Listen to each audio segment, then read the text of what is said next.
Hello student, welcome to एक my YouTube channel VS के reporter. कैसे हैं आप लोग? आई होप कि प्ले अच्छे होंगे। आपकी जो स्टडी चलेगी काफी बेहतरीन चलेगी। तो आज की क्लास में हमने लेकर आया है क्लास 12 के हिंदी के मस्ट इंपोर्टेंट ऑब्जेक्टिव क्वेश्चन जो आपके फाइनल एग्जाम के लिए बहुत ज्यादा इंपॉर्टेंट है। तो इन सारे इंपॉर्टेंट क्वेश्चन को काफी अच्छे तरीके से देखने का प्रयास कीजिएगा, क्योंकि आपके फाइनल बोर्ड परीक्षा में बहुत ज्यादा संभावना है सारे पूछने का प्रश्न, ठीक है ना। तो आप लोग सारे प्रश्न को अच्छे तरीके से आप लोग देख लीजिएगा, ठीक है ना। अभी तक हमारे क्लास में आप लोग नहीं जुड़े हैं तो सारे बच्चे जुड़ जाइए, क्योंकि वहां काफी सारे बच्चे जुड़कर पीडीएफ या नोट्स का फायदा उठा रहे हैं, ठीक है ना। आप जो स्क्रीन पर आपको नंबर दिखाई दे रहा है इस पर जो है मैसेज करना है, हम लोग आपको जोड़ देंगे, ठीक है ना। और आप लोग भी क्या कीजिएगा, पीडीएफ या नोट्स का लाभ उठाइएगा, ठीक है ना। एक बार सारे बच्चे क्लास को लाइक कर लेंगे और चैनल को सब्सक्राइब कर लेंगे। हम अपने क्वेश्चन की तरफ बढ़ते हैं। बहुत इंपॉर्टेंट क्वेश्चन है और आप लोग एक भी क्वेश्चन को छोड़िएगा मत, ठीक है ना। एक भी क्वेश्चन को मत छोड़िएगा, ठीक है। चलिए 1 नंबर क्वेश्चन कह रहा है ना कि किसके न होने से सृष्टि गूंगी प्रतीक होती है। देखिए, किसके न होने से हमारी सृष्टि जो होती है ना गूंगी प्रतीक होती है, प्रतीत होती है। तो हमने आपको बताया था मेरे भाई, वाक शक्ति की न होने से जना सृष्टि गूंगी प्रतीक होगी, गूंगी प्रतीक होगी। ऑप्शन ए वाला सही हो जाएगा,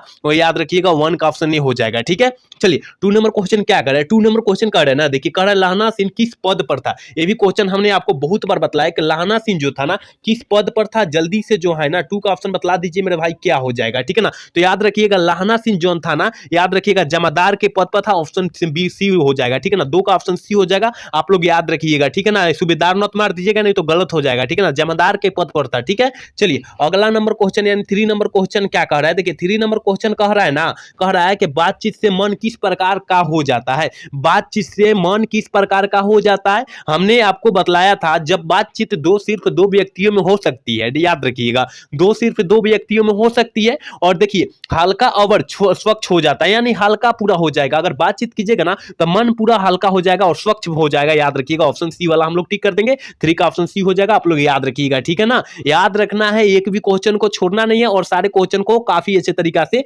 देख लेना है आपको, ठीक है ना। चलिए 4 नंबर क्वेश्चन क्या कर रहा है, लहना सिंह के गांव का क्या नाम था। देखिए लहना सिंह के गांव का नाम पूछा जा रहा है, ठीक है ना। तो हमने बताया था माझी, ऑप्शन बी वाला सही हो जाएगा 4 का, ठीक है। चलिए अगला क्वेश्चन 5 नंबर क्वेश्चन क्या कर रहा है, कह रहा है कुलवीर और कुलतार सिंह भगत सिंह के कौन थे। कुलवीर सिंह और कुलतार सिंह भगत सिंह के कौन थे, ये तो सारे बच्चे मारेंगे, क्योंकि ये तो बबुआ वाला सवाल है, ठीक है ना। ये बबुआ वाला सवाल है कि कुलवीर सिंह और कुलतार सिंह भगत सिंह के कौन थे, हमने बताया था भाई थे। ऑप्शन सी वाला सही कर देंगे, ठीक है ना। 5 का ऑप्शन सी हो जाएगा, आप लोग याद रखिएगा, ठीक है। चलिए अगला क्वेश्चन 6 नंबर क्वेश्चन क्या कर रहा है, कह रहा है ना किस किस रचनाकार का कार्य क्षेत्र बिहार था। मतलब किस रचनाकार का कार्य क्षेत्र मतलब बिहार था। कार्य कहाँ करते थे, बिहार में करते थे। तो किस लेखक का, तो याद रखिएगा जगदीश चंद्र माथुर जी का। ऑप्शन सी वाला सही हो जाएगा, 6 का ऑप्शन सी हो जाएगा, याद रखिएगा, ठीक है ना। एक बार सारे बच्चे क्लास को लाइक करके और चैनल को सब्सक्राइब कर लीजिए, ठीक है ना। सारे बच्चे जितने भी बच्चे क्लास में जुड़े हैं ना, वो सारे बच्चे क्लास को लाइक कर लेंगे और चैनल को सब्सक्राइब कर लेंगे, ठीक है। चलिए क्वेश्चन नंबर 7 क्या कर रहा है, देखिए 7 नंबर क्वेश्चन का है ना, किस कहानी का शीर्षक पहले गिरेगिन था। पहले गिरेगिन नाम से जाना करते थे हम लोग। तो याद रखिएगा किस कहानी का शीर्षक पूछा जा रहा है, पहले गिरेगिन से था। तो याद रखिएगा रोज, ठीक है ना। रोज कहानी का जो है गिरेगिन से संबंध है, ऑप्शन बी वाला सही हो जाएगा। यहाँ एक और क्वेश्चन पूछा जाएगा कि जो है मालती जो है ना, मालती, देखिए मालती जौन होती है किस कहानी की पत्रा है, ठीक है ना। किस कहानी की पत्रा है, हमने बताया था रोज कहानी की पत्रा है। का कहानी की पत्रा है, रोज कहानी की पत्रा है, आप लोग याद रखिएगा। 7 का ऑप्शन जो हो जाएगा ना, जो दिया रहेगा वो हो जाएगा, ठीक है ना, याद रखिएगा। चलिए क्वेश्चन नंबर 8 क्या कह रहा है ना कि कौन साहित्यकार नई आंदोलन के प्रमुख हस्ताक्षर थे, ठीक है ना। नई आंदोलन के, ठीक है, नई आंदोलन के। तो याद रखिएगा अगर नई आंदोलन कहा जाए तो याद रखना है 8 का ऑप्शन जो है ना, आपको क्या मार देना है, डी मार देना है, क्योंकि नई आंदोलन जो शुरू किए थे ना मोहन राकेश जी शुरू किए थे। याद रखिएगा 8 का ऑप्शन जो हो जाएगा डी हो जाएगा। आप लोग अच्छे से सारे क्वेश्चन को याद रखिए, ठीक है ना। आप लोग अभी तक हमारे क्लास में नहीं जुड़े हैं तो जुड़ जाइए, ठीक है ना। सारे बच्चे जुड़ जाइए, ठीक है ना। अभी तक कोई भी बच्चा नहीं जुड़ा है और फिर बिल्कुल फ्री में आप लोग पीडीएफ लेना चाहते हैं तो हमारे क्लास से जुड़ जाइए, ठीक है ना। डिस्क्रिप्शन में लिंक भी है, वहां पर नंबर भी है, व्हाट्सएप नंबर, आप लोग मैसेज कीजिएगा, हम लोग इधर ग्रुप का लिंक भेजेंगे, आप लोग जुड़ जाइएगा, ठीक है ना। सारे बच्चे जुड़ जाइएगा, ठीक है। चलिए क्वेश्चन नंबर 9 क्या कह रहा है, 9 नंबर क्वेश्चन कह रहा है कि राम की शक्ति पूजा नामक कृति किनकी है। राम की शक्ति पूजा नामक कृति जो है किस लेखक की है। तो राम की शक्ति पूजा कहा जा रहा है, ठीक है ना। राम की शक्ति पूजा कहा जा रहा है। तो हमने बताया था क्या सूर्यकांत त्रिपाठी निराला जी की है, कहीं कहीं निराला जी केवल दिया रहता है, याद रखिएगा आप लोग, ठीक है ना। ऑप्शन ए वाला सही हो जाएगा, 9 का ऑप्शन हम लोग ये टिक कर देंगे, ठीक है। चलिए अगला क्वेश्चन 10 नंबर क्वेश्चन क्या कह रहा है, देखिए मेरे भाई कह रहा है ना कि निम्नलिखित में कौन कौन साहित्यकार राजकमल प्रकाशन में प्रसाहित सहलाकार थे। जल्दी से जो है ना 10 का ऑप्शन बतला दीजिए क्या हो जाएगा, तो डी हो जाएगा। नामवर सिंह थे, ऑप्शन डी वाला सही कर देंगे। 10 का ऑप्शन हम लोग डी टिक कर देंगे, याद रखिएगा, ठीक है। चलिए क्वेश्चन नंबर 11 क्या कह रहा है, निम्नलिखित में से किस रचनाकार में मेघदूत नामक नाट्य संस्थापक की स्थापना की, संस्था की जो है स्थापना किए थे मेघदूत, ठीक ना। मेघदूत तो याद रखिएगा, मेघदूत कहाँ स्थापित हुई थी, आगे महाराष्ट्र में हुई थी, ठीक है ना। और किसके द्वारा हुआ था तो याद रखिएगा ओम प्रकाश वाल्मीकि द्वारा हुआ था। ऑप्शन बी वाला सही हो जाएगा, 11 का ऑप्शन हम लोग वी टिक कर देंगे, याद रखिएगा, ठीक है। अगला क्वेश्चन 12 नंबर क्वेश्चन क्या कह रहा है, कह रहा है ना, देखिए मेरे भाई, कह रहा है कि जूठन शीर्षक आत्मकथा के लेखक के भाइयों का क्या नाम था। मतलब कहने का मतलब है कि जूठन शीर्षक पाठ है, उसमें भाइयों का क्या नाम था, लेखक के भाइयों का नाम पूछा जा रहा है। तो हमने आपको बतलाया था मेरे भाई कि क्या जसवीर और जनेर था। ऑप्शन बी वाला सही हो जाएगा, 12 का ऑप्शन बी हम लोग टिक कर देंगे, आप लोग याद रखिएगा, ठीक है। चलिए क्वेश्चन नंबर 13 क्या कर रहा है कि थानू किस कहानी का पत्रा है। थानू जो है किस कहानी का पत्रा है, और थानू कह रहा है तो थानू से आप लोग याद रखिएगा मेरे भाई, थानू से क्या याद रखिएगा, तिरिज पाठ से है, ठीक है ना। तिरिज पाठ से संबंधित है और पत्रा भी है। ऑप्शन डी वाला सही कर दीजिएगा, याद रखिएगा। पूरा मात्र 50 क्वेश्चन है और पूरा किताब से जो है गेस किए वो प्रश्न है। तो इस 50 क्वेश्चन को काफी अच्छे तरीके से और काफी बारीकी से आप लोग याद करने का प्रयास कीजिएगा। चलिए क्वेश्चन नंबर 14 क्या कह रहा है ना कि निम्नलिखित में से कौन सी रचना जो है मलेज की नहीं है। पूछा जा रहा है कि कौन सी रचना जो है मलेज जी की नहीं है। तो याद रखिएगा 14 का जो ऑप्शन हो जाएगा ना, याद रखिएगा बी हो जाएगा। क्या हो जाएगा, अबूतर कबूतर जो है मलेज जी की रचना नहीं है। तो किस लेखक की रचना है, याद रखिएगा उदय प्रकाश जी की रचना है। किसकी है, उदय प्रकाश जी की रचना है, आपको याद रखना है। अबूतर कबूतर किसकी रचना है, उदय प्रकाश जी की रचना है, आप लोग याद रखिएगा, ठीक है। चलिए 15 नंबर क्वेश्चन क्या कह रहा है कि दत्तात्रेय के दुख किनकी रचना है। दत्तात्रेय के दुख जो है किस लेखक की रचना है। तो याद रखिएगा 15 का ऑप्शन सी हो जाएगा, उदय प्रकाश जी की रचना है। 15 का ऑप्शन हम लोग सी टिक कर देंगे। याद रखिएगा आपको जो है एक भी क्वेश्चन को नजरअंदाज नहीं करना है और सारे प्रश्न को किसी भी हाल में और किसी भी परिस्थिति में क्या करना है, रट जाना है, ठीक है। चलिए क्वेश्चन नंबर 16 क्या कह रहा है ना, जय कृष्ण मूर्ति का जन्म किस राज्य में हुआ था। जय कृष्ण मूर्ति का जन्म जो हुआ था किस राज्य में हुआ था। तो जल्दी से जो है ना, जल्दी से जो है 16 का ऑप्शन आप लोग बतला दीजिए क्या हो जाएगा मेरे भाई। तो याद रखिएगा 16 का जो ऑप्शन हो जाएगा ना, याद रखिएगा 16 का ऑप्शन हो जाएगा आंध्र प्रदेश। क्या आंध्र प्रदेश ऑप्शन जो हो जाएगा बी हो जाएगा। और जय कृष्ण मूर्ति का पूरा नाम पूछा जाएगा तो जिद्दू कृष्ण मूर्ति मारिएगा। और जन्म पूछा जाएगा, जय कृष्ण मूर्ति का जन्म कहाँ हुआ, जन्म हुआ था, कब हुआ था। तो याद रखिएगा 12 मई 1895 ईस्वी में हुआ था, ठीक है ना। 1895 ईस्वी में हुआ था, आप लोग याद रखिएगा, ठीक है ना ये प्रश्न को। चलिए क्वेश्चन नंबर 17 क्या कर रहा है, मलिक मोहम्मद जायसी की किस काव्य पर परंपरा के कवि थे। परंपरा के कवि थे, जल्दी से जो है ना 17 का ऑप्शन बतला दीजिए क्या हो जाएगा। तो बी हो जाएगा, प्रेम शाखा के कवि थे। यहाँ प्रेम का लिखा गया है, प्रेम नाखिया लिखा गया है, याद रखिएगा। लेकिन ये भी होता है और प्रेम शाखा के भी कवि थे मलिक मोहम्मद जायसी, याद रखिएगा, ठीक है ना। चलिए क्वेश्चन नंबर 18 क्या कर रहा है कि निम्नलिखित में कौन से कवि अष्टछाप के सम में शामिल है। कौन से कवि जो है अष्टछाप में जो है शामिल है। तो याद रखिएगा अष्टछाप कह रहा है ना, तो 18 का जो ऑप्शन हो जाएगा बी हो जाएगा, सूरदास जी है, ठीक है ना, सूरदास जी है। 18 का ऑप्शन हम लोग वी टिक कर देंगे, आप लोग याद रखिएगा सारे बच्चे, ठीक है ना। एक बार सारे बच्चे क्लास को लाइक कर लेंगे, ठीक है ना। जितने भी बच्चे क्लास को दिख रहे हैं ना, सारे बच्चे क्लास को लाइक करके और चैनल को सब्सक्राइब कर लेंगे, ठीक है। चलिए 19 नंबर क्वेश्चन क्या है, निम्नलिखित में से कौन कृति जो है सूरदास द्वारा रचित नहीं है, मतलब रचा नहीं गया, सूरदास के द्वारा नहीं रचा गया, कौन सी कृति है। तो 19 का ऑप्शन क्या हो जाएगा, तो याद रखिएगा ऑप्शन ए हो जाएगा, ठीक है ना। चित्ररेखा तो किस लेखक की रचना है, तो हमने बताया था मलिक मोहम्मद जायसी जी, मलिक मोहम्मद जायसी, ऑप्शन ए वाला सही हो जाएगा, याद रखिएगा। और किसकी रचना है, मलिक मोहम्मद जायसी जी की रचना है, याद रखना है। चलिए क्वेश्चन नंबर 20 क्या करे कि हनुमान बाहुक नामक की रीति जो है किसकी है। हनुमान बाहुक कह रहा है, याद रखिएगा बाहुक, हनुमान बाहुक, इससे याद क्या रखना है, याद रखिएगा तुलसीदास, हनुमान बाहुक से तुलसीदास याद रख लेना है, ऑप्शन बी वाला सही कर लेना है। 21 नंबर क्वेश्चन क्या कर रहा है ना, तुलसीदास के गुरु कौन थे, दीक्षा गुरु कौन थे या गुरु कौन थे। तो याद रखिएगा 21 का ऑप्शन जो हो जाएगा वो सी हो जाएगा, नरहरि दास कौन थे, नरहरि दास थे, ऑप्शन सी वाला सही हो जाएगा। 21 का ऑप्शन हम लोग सी टिक कर देंगे, ठीक है।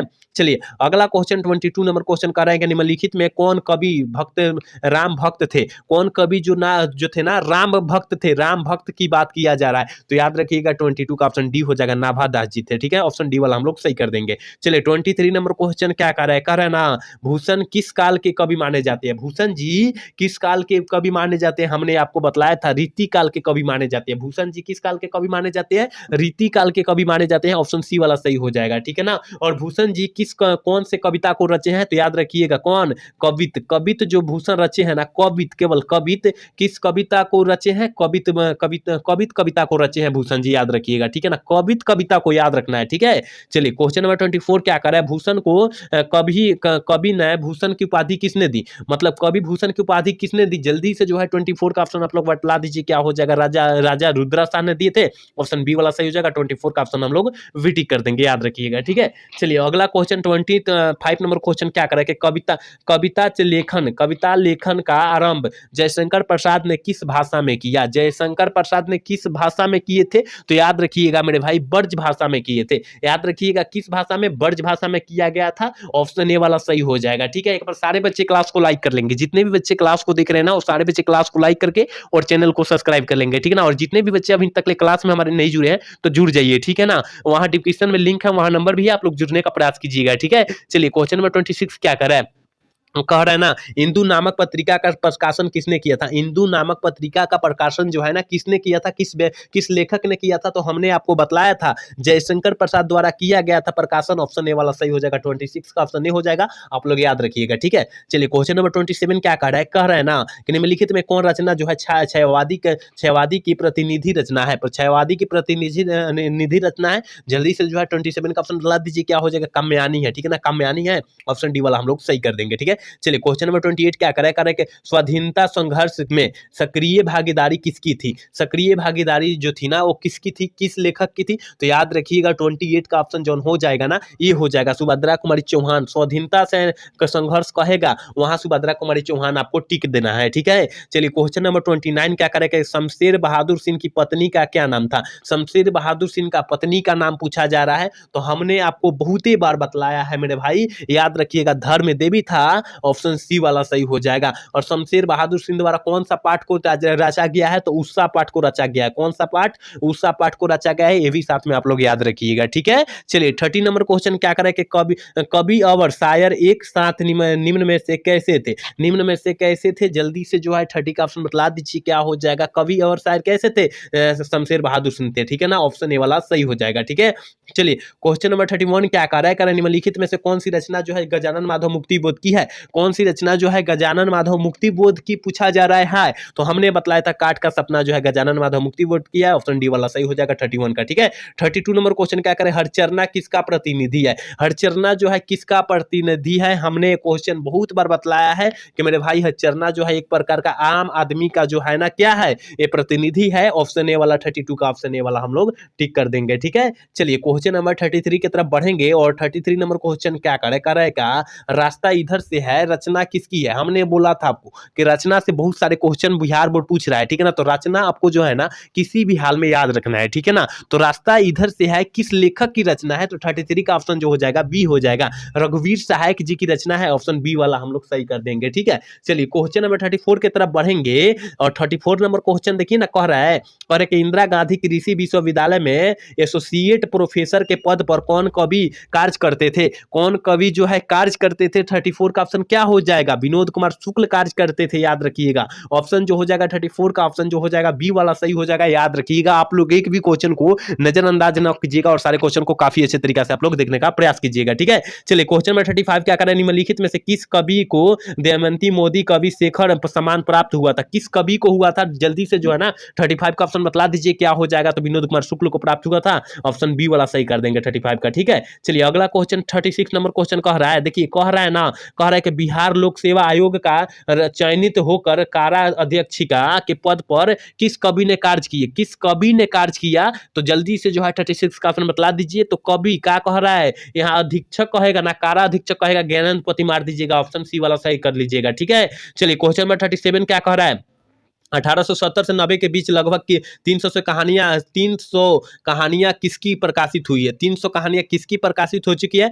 तो याद रखिएगा 37 का ऑप्शन जो हो जाएगा सी हो जाएगा, ठीक है ना। गाइडी मोपासा जी की जो है कहानी प्रकाशित हो चुकी है, ठीक है। अगला क्वेश्चन 38 नंबर क्वेश्चन क्या करें कि अफ्रीकी देश कांगो में किस लेखक का जन्म हुआ था। अफ्रीकी देश कांगो में पूछा जा रहा है, ठीक है ना। 38 का ऑप्शन क्या हम लोग टिक करेंगे, तो याद रखिएगा बी टिक कर देंगे, ठीक है ना। हेनरी लुपेज का हुआ था, याद रखिएगा, ठीक है। चलिए क्वेश्चन नंबर 39 क्या करें कि मृत्यु के कुछ समय पहले स्मृति बहुत साफ हो जाती है। यह पंक्ति जो है किस शीर्षक कहानी की है? यह पंक्ति जो है ना किस शीर्षक कहानी की है? 39 का ऑप्शन क्या हो जाएगा? डी हो जाएगा। उसने कहा था, ठीक है ना, उसने कहा था, ऑप्शन डी वाला हम लोग सही कर देंगे। पूरा किताब से गैस किया हुआ प्रश्न है और इस गैस प्रश्न को अच्छे से आप लोग रट लीजिएगा। कह रहा है कि घ का उच्चारण स्थान है। घ का उच्चारण स्थान क्या होता है? घ तो कहां से आ रहा है? कंठ से आ रहा है। ऑप्शन ए वाला सही हो जाएगा, ठीक है। 41 नंबर क्वेश्चन क्या कर रहा है कि गायक का संधि विच्छेद क्या होता है? ये भी हमने क्वेश्चन आपको बहुत ही बार बतलाया है मेरे भाई कि गायक का संधि विच्छेद जो होता है गै जोर अक होता है। क्या होता है? गै जोर अक होता है। याद रखिएगा, गै जोर अक होता है। ऑप्शन जो हो जाएगा बी वाला सही हो जाएगा, क्योंकि आपके ग्रामर से जो है 60 क्वेश्चन पूछे जाएंगे। कितने? 60 क्वेश्चन पूछे जाएंगे, याद रखिएगा। तो ग्रामर को भी आपको पढ़ना है, ठीक है। चलिए क्वेश्चन नंबर 42 क्या कर रहा है कि नमक का विशेषण क्या होगा? नमक का विशेषण पूछा जा रहा है, नमकीन मारिएगा। नमक का विशेषण क्या मारिएगा? नमकीन मार दीजिएगा। ऑप्शन बी वाला सही कर दीजिएगा। 42 का ऑप्शन बी टिक कर दीजिएगा। भारत का पूछा जाएगा, भारतीय मारिएगा। राष्ट्र का पूछा जाएगा, राष्ट्रीय मारिएगा, ठीक है ना। और जात का पूछा जाएगा, जातीय मारिएगा, क्योंकि ये सब प्रश्न आपके फाइनल बोर्ड परीक्षा में पूछा हुआ है, ठीक है ना। तो आप लोग याद रखिएगा। चलिए क्वेश्चन नंबर 43 क्या करेगा? सरोवर का शब्द का संधि विच्छेद क्या होगा? सरोवर का संधि विच्छेद क्या होगा? हमने बताया था सरजुरवर हो जाएगा। सरजुरवर हो जाएगा। ऑप्शन जो हो जाएगा सी वाला सही हो जाएगा, ठीक है। चलिए अगला नंबर क्वेश्चन यानी 44 नंबर क्वेश्चन क्या करेंगे? निम्नलिखित में से कौन शब्द द्वंद्व समास का उदाहरण है? कौन शब्द जो है द्वंद्व समास का उदाहरण है? जल्दी से बतला दीजिए। हमने बोला था जहां हाइफन दिखाई दे, जहां हाइफन दिखाई दे, इस टाइप से हाइफन दिखाई से उधर द्वंद्व समास कर देंगे, ठीक है ना। लेकिन यहाँ हाइफन तो कहीं नहीं दिखाई दे रहा है, लेकिन हम लोग शिव और पार्वती को जब चुनेंगे ना, शिव और पार्वती हो जाएगा, तो इसमें बीच में हाइफन दिखाई दे देगा, ठीक है ना। तो ये ऑप्शन ए वाला सही हो जाएगा, ठीक है ना। 44 का ऑप्शन ए हो जाएगा, याद रखिएगा। 45 नंबर क्वेश्चन करेगा पसेरी शब्द कौन सा? पसेरी शब्द जो है ना कौन सा समास का उदाहरण? देखिए पसेरी कहा जा रहा है, मतलब 5 शेर वाला, 5 गो शेर वाला, इसका मतलब संख्या हो गया। संख्या दिखाई देगा, वहां द्विगु समास मार देंगे। ऑप्शन बी वाला सही कर देंगे 45 का, याद रखिएगा। 46 नंबर क्वेश्चन क्या करें? विराम में शब्द में उपसर्ग है। विराम शब्द में हमने बोला था जिस शब्द के पहले जुड़ जाए, कोई शब्द पहले जुड़कर नया शब्द का निर्माण कर दे, उसे उपसर्ग बोलेंगे। यानी बी पहले जुड़ेगा तो इसका मतलब विराम जो हो जाएगा। ऑप्शन बी वाला सही कर देंगे, याद रखिएगा। 46 का ऑप्शन बी हम लोग टिक कर देंगे, ठीक है ना। चलिए 47 नंबर क्वेश्चन क्या है? अपयश शब्द में कौन उपसर्ग है? अपयश शब्द में कौन सा उपसर्ग है? तो 47 का ऑप्शन क्या हम लोग टिक करेंगे? तो याद रखिएगा सी टिक कर देंगे। अप हो जाएगा, ऑप्शन सी वाला हम लोग टिक कर देंगे। 47 का ऑप्शन सी हम लोग टिक कर देंगे, याद रखिएगा। चलिए क्वेश्चन नंबर 48 क्या करें? लड़ाई शब्द में कौन सा प्रत्यय? लड़ाई लड़ाई लड़ाई ऑप्शन जो हो जाएगा बी हो जाएगा, क्योंकि लड़ाई आई आ रहा है ना, लास्ट में प्रत्यय जो है आई आ रहा है। ऑप्शन बी वाला सही हो जाएगा, याद रखिएगा आप लोग सारे प्रश्न को, ठीक है। चलिए क्वेश्चन नंबर 49 का हिंदी में लिंग कितने प्रकार के होते हैं? हमने आपको बहुत ही बार बतलाया मेरे भाई कि हिंदी में कहे तो याद रखिएगा हिंदी में 2 प्रकार के लिंग होते हैं, स्त्रीलिंग और पुल्लिंग होते हैं। लेकिन संस्कृत के बात करता तो यहाँ हम लोग 3 मारते हैं, ठीक है ना। संस्कृत की बात करता तब ऑप्शन ए वाला सही हो जाएगा। और आज के क्लास के लास्ट क्वेश्चन यानी 50 नंबर क्वेश्चन का रहा है कि हिंदी में कुल कितने सर्वनाम है? हिंदी में कुल कितने सर्वनाम है? जल्दी से जो है 50 का ऑप्शन बतला दीजिए, क्या हो जाएगा? हमने बतलाया था कितना? 11 है। ऑप्शन ए वाला बी वाला सही हो जाएगा, ठीक है ना। 50 का ऑप्शन बी हो जाएगा, याद रखिएगा। तो यहाँ हमने 50 क्वेश्चन बहुत ही इंपॉर्टेंट और पूरा किताब से जो है ना पूरा निचोड़ क्वेश्चन बतलाया है। उम्मीद करते हैं ना पूरा आप लोग शुरू से अंत तक क्लास को देखे होंगे ना, तो बहुत ही अच्छा से समझ में आ चुका होगा, ठीक है ना। अभी तक हमारे क्लास में नहीं जुड़े हैं तो सारे बच्चे जुड़ जाइए, क्योंकि बिल्कुल फ्री में जो है ना आपको सारे सब्जेक्ट का नोट्स दिया जा रहा है। तो जुड़ने का प्रयास करें सारे बच्चे, क्योंकि काफी सारे बच्चे जुड़ चुके हैं, ठीक है ना। क्लास में काफी सारे बच्चे जुड़ चुके हैं अवेलेबल, ठीक है ना। डिस्क्रिप्शन में लिंक है और वहां नंबर भी है, आप लोग जुड़ जाइएगा, मैसेज कीजिएगा, हम लोग जोड़ देंगे, ठीक है ना। और आज का क्लास कैसा लगा? अगर अच्छा लगा होगा तो चैनल को सब्सक्राइब और लाइक करना ना भूलिएगा। जय हिंद, जय भारत।